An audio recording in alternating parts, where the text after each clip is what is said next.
C'est parti. À l'ODEV, donc on est entre les grands COS, notamment le COS du Larzac et la plaine méditerranéenne. L'idée était d'aménager, je pense que la maire de l'ODEV l'a bien raconté, les berges de la Lergue et de la Sous-Londres, ces deux rivières qui se rejoignent au centre de cette ville de 7000 habitants. Il se trouve qu'à l'ODEV, la ville s'est plutôt étalée à l'extérieur sous forme de maisons individuelles. Et comme souvent dans ces endroits-là, c'est le centre qui s'est appauvri. Je pense qu'elle Madame la maire rappelait que c'est la moitié des habitants qui vivent en QPV. Il y a là-bas un projet de renouvellement urbain qui est déjà engagé depuis plusieurs années, notamment la lutte sous la forme de lutte contre l'habitat indigne. Et l'idée était d'offrir aux habitants de ce QPV, avec l'aménagement de ces berges, pour le moment assez délaissé, un nouvel espace public qui serait un peu le prolongement de l'espace domestique, des espaces accessibles à tous, des berges accessibles à tous, qui deviennent des îlots de fraîcheur pour répondre au réchauffement climatique. Bien sûr, il était aussi demandé aux concepteurs d'imaginer un lieu de baignade pour les familles et enfin de développer un lieu qui soit pas seulement culturel, mais à vocation un peu plus large, comme un lieu de rassemblement. Voilà, vous nous direz comment vous avez fabriqué ça. Marty Franche et Pascal Alazeta, c'est vous, pardon. Vous vous êtes alors servi de deux images, l'image des confettis et des pépites. Je vous laisse. Est-ce que vous avez un micro? Sinon, le bleu fonctionne. Oui. J'ai l'impression que ça marche. Oui. Vous avez un petit décompte et un décompte ici. Ok, merci. Bonjour à tous. Donc oui, nous, le premier chapitre, quand on a commencé ce projet, s'appelait « Les belles choses ». On a, comme beaucoup de nos confrères, ici, on a commencé par prendre connaissance des lieux, regarder, puis on avait de la chance parce que c'est l'ODEV et c'est vraiment très très beau, c'est une très belle ville. C'est une très belle ville médiévale au niveau urbain et architectural, mais c'est aussi très beau puisqu'elle est entre ces deux rivières qui sont vraiment magnifiques, avec une eau très transparente, avec une belle ripisylve. Donc on a commencé par cartographier ça.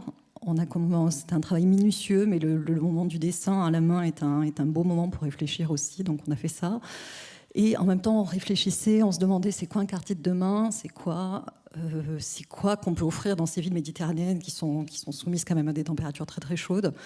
Et ça va augmenter. Donc dans 20 ans, dans 25 ans, qu'est-ce qui se passe? On se disait ce qu'on voudrait offrir à ces gens qui habitent dans cet habitat qui est médiéval, qui est parfois dégradé, parfois insalubre même.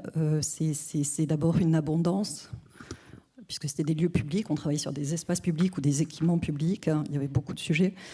Une abondance de lieux, donc une abondance, ça veut dire une diversité de lieux, de typologie de lieux, puisqu'il y avait des lieux très ouverts, très grands, avec des grands ciels à la confluence, et puis des lieux très fermés comme des bois, et puis des anciennes usines désaffectées, des petits jardins, il y avait beaucoup de choses. Donc on s'est dit, on va regarder ça.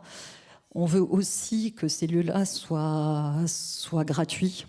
En fait, on veut que tout le monde puisse y venir, c'est-à-dire si on habite dans ces logements et qu'on veut soit fêter un anniversaire, qu'on n'a pas de place, manger avec des amis ou être seul ou retrouver un amoureux ou faire ce qu'on veut. Donc il faut qu'il y ait une grande diversité, une gratuité, une proximité.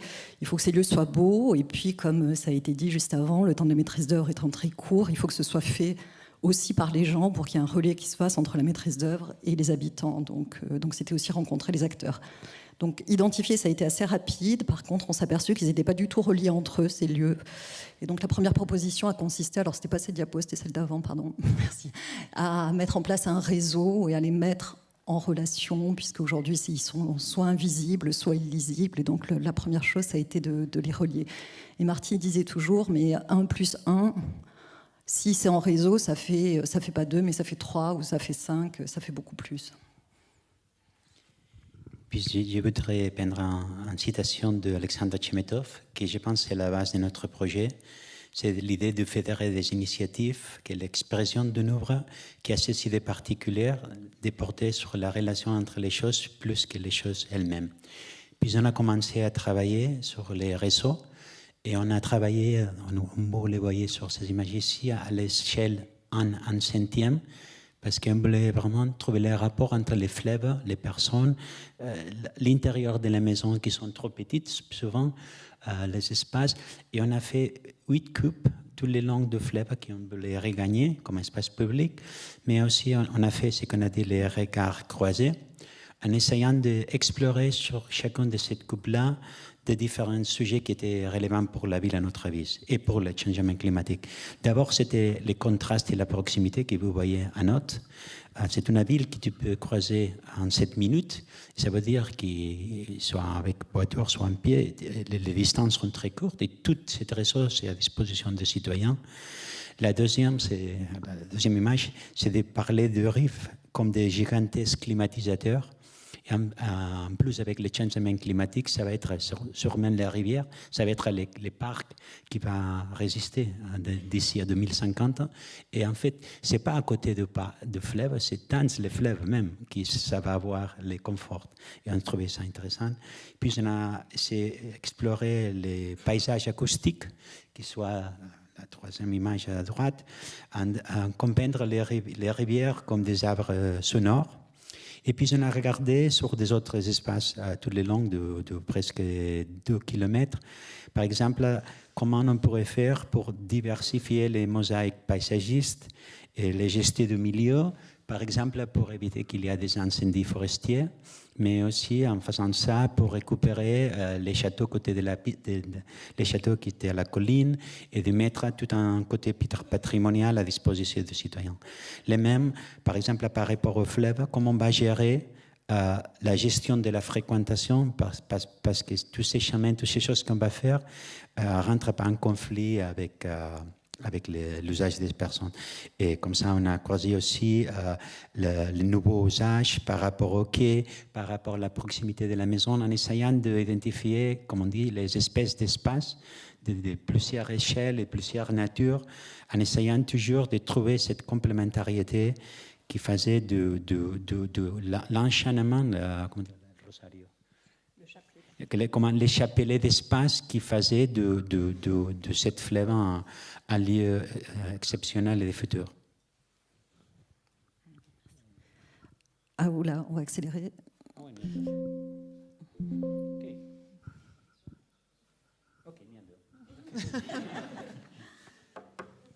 Non, c'est pas si tu veux. On a fini ? Vous avez fini ? Non. Ah bon.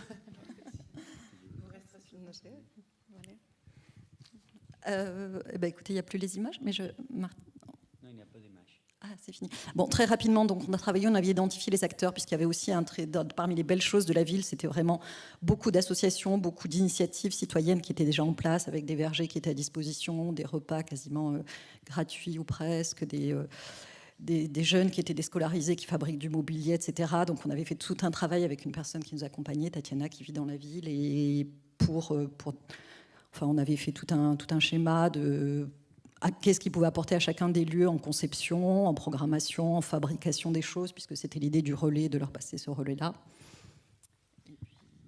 Oui, on peut finir. Ok.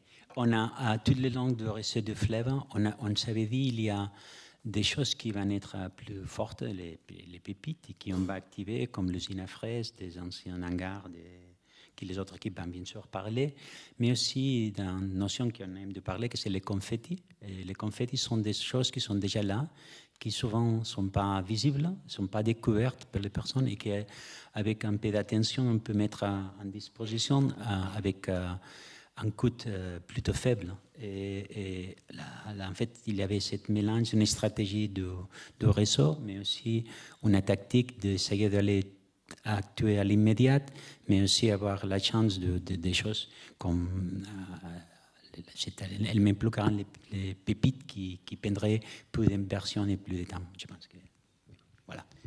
Merci beaucoup. Merci.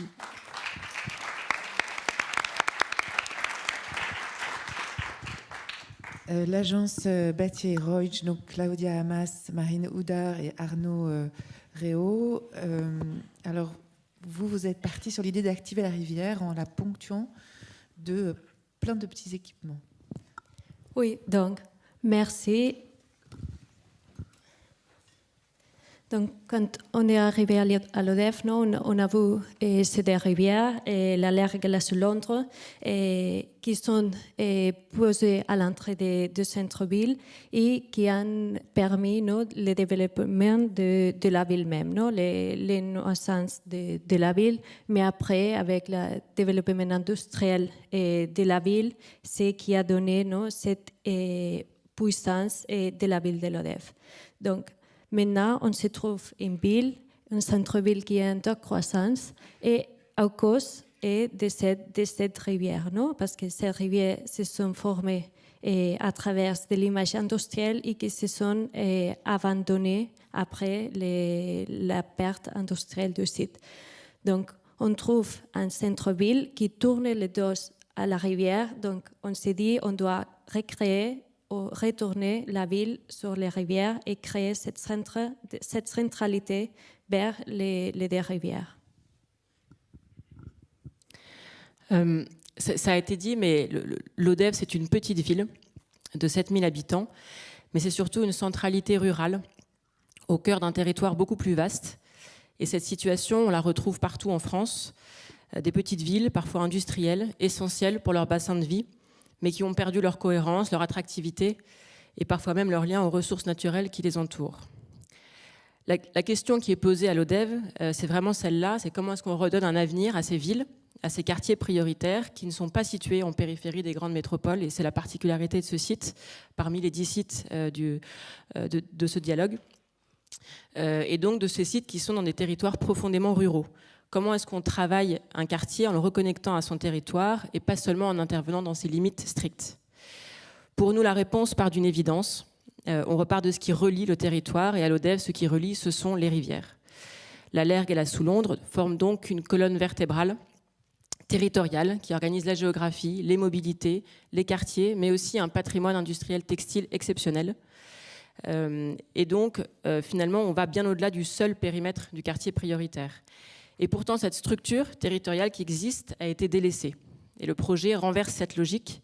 La rivière, et donc l'eau, le paysage, redevient la matrice de la ville et de son territoire. L'enjeu, c'est donc de renforcer son rôle de lien, pas seulement entre les quartiers, mais aussi entre le centre ancien, les faubourgs, l'entrée de ville commerciale, les usines textiles, etc. Et donc, depuis le début, on a porté cette idée, effectivement, d'un campus à ciel ouvert, un système territorial qui relie et qui progressivement permet à la ville de se retourner sur l'eau. Donc, ce n'est pas seulement d'aménager les berges des rivières, c'est surtout de trouver un programme qui va redynamiser la ville. Donc, on s'est posé cette question de trouver des animations sur la ville pour redynamiser la ville et retourner l'attractivité et retourner les habitants vers l'ODEV. Donc, on est sur un site qui est en croissance, qui est estanqué, mais on peut redynamiser même à travers du foncier public ou aussi du foncier privé pour redynamiser les actions et pour retenir les habitants de l'ODEV à l'ODEV. On veut que les jeunes restent à l'ODEV et qu'on ne s'en va pas sur les autres métropoles de proximité. Donc, c'est une situation qu'on trouve partout en Europe, des petites villes en décroissance, et qu'on doit retourner cette attractivité. Donc, il y a plusieurs villes qui ont trouvé cette attractivité et on s'est posé la question sur l'art, sur les espaces publics, les espaces culturels pour redynamiser la ville.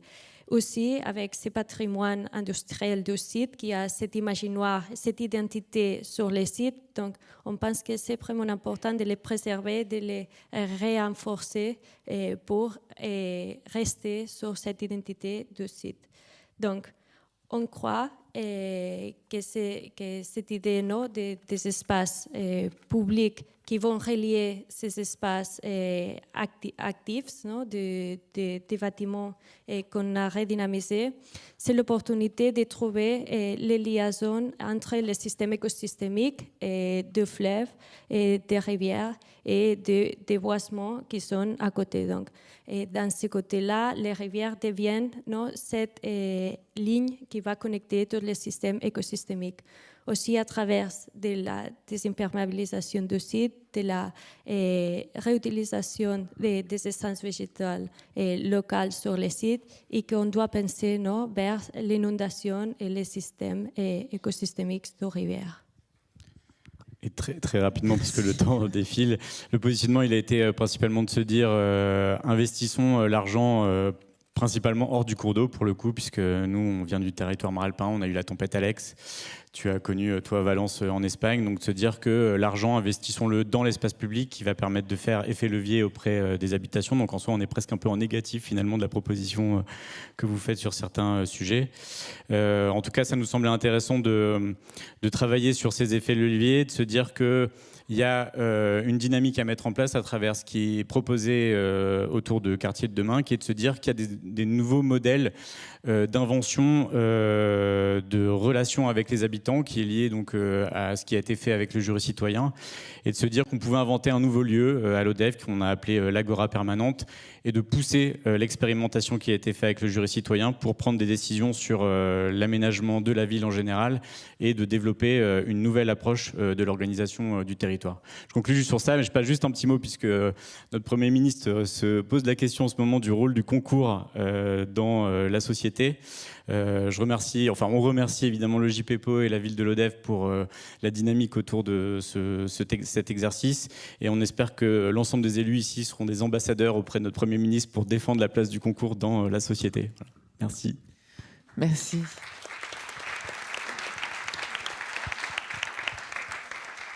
Simon Tessou et Annelle Paco, vous êtes les lauréats avec l'atelier du Rouget. Allez, 6 minutes, s'il vous plaît.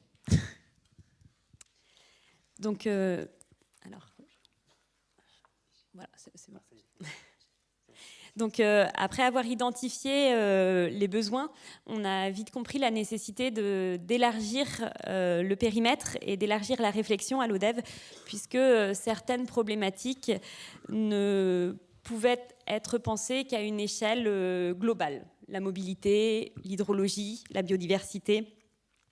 Donc, on a assez vite convoqué la pensée des systèmes de parcs. Voilà, des gens comme Howard et Olmsted pensaient les systèmes de parcs pour construire la ville. Voilà. Ensuite, plus proche de nous, Michel Desvignes l'a également pensé pour réparer la ville diffuse.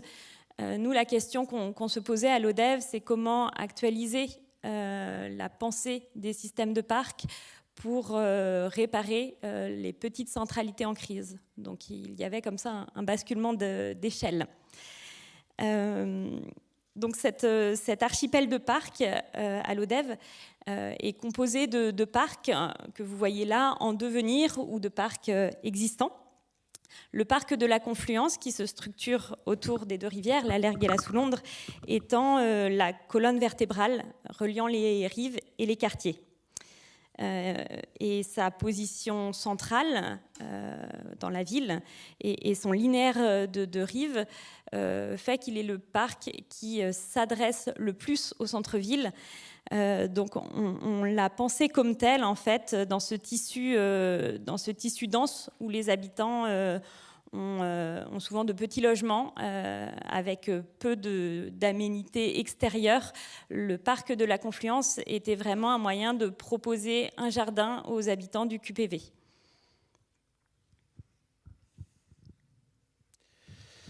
Alors comment agir dans ce périmètre, puisque en fait on a dans ce périmètre donc finalement 4 km de berges, 30 hectares et des moyens limités, voilà, qui sont ceux d'une petite ville. Donc le premier point, c'est de s'appuyer sur l'existant. On a fait un travail de repérage avec l'aide, en interrogeant le jury citoyen notamment, en arpentant le territoire. Et on a repéré comme ça des sortes de polarités où s'expriment en fait des sortes des lieux où il y a des multiplicités d'usages qui seront représentés sur cette carte. Donc des lieux où se concentrent finalement les activités, les usages en lien avec les habitants du quartier prioritaire de la ville, mais pas que, puisque en fait ce parc s'adresse à l'ensemble de la ville. Donc s'appuyer sur l'existant d'abord, ensuite imaginer en fait consolider en fait ces polarités avec des sortes de points d'intensité, c'est-à-dire que avec les moyens dont on dispose, on s'est dit qu'on pouvait imaginer des micro-aménagements, une constellation de micro-aménagements, voilà, qui sont représentés par ces points rouges qui vont plutôt consolider ces polarités. Et c'est là où s'exprime particulièrement la question des usages. C'est toujours aussi associé à des questions de franchissement, puisque en fait, finalement, cette figure territoriale permet aussi de relier les quartiers entre eux, puisque les cours d'eau ont cet immense avantage de pouvoir relier les quartiers, mais aussi de les séparer. Voilà, c'est aussi de limites géographiques. Donc, l'idée a consisté aussi, autour de ces points d'intensité, d'imaginer des nouveaux franchissements pour relier les quartiers entre eux, sachant qu'un grand nombre d'habitants du quartier prioritaire de la ville, qui se concentre dans la ville médiévale, ne disposent pas de voiture. Donc, et ils sont tributaires finalement de leurs jambes pour se déplacer jusque vers les centres commerciaux qui sont en périphérie de la ville, notamment, pour faire leurs courses. Mais en même temps, rien n'est fait aujourd'hui pour favoriser ces déplacements. Donc, question de l'usage, question de la mobilité.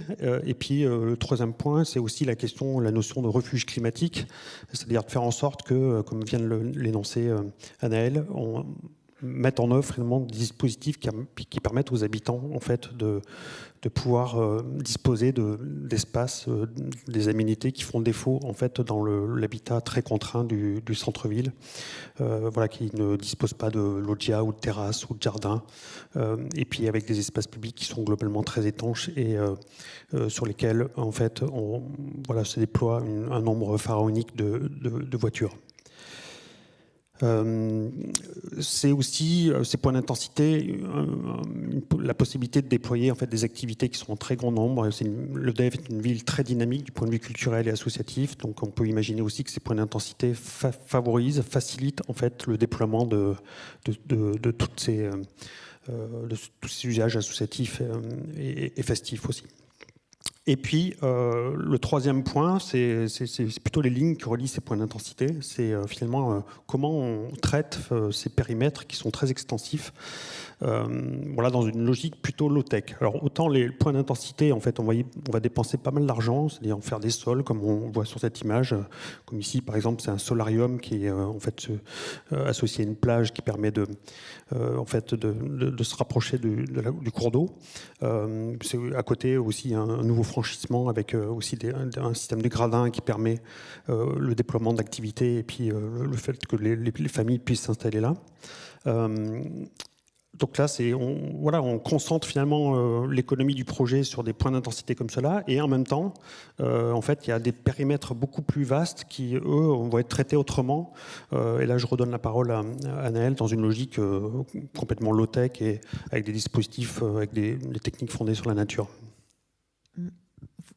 Merci Rapidement. de conclure assez vite. Oui.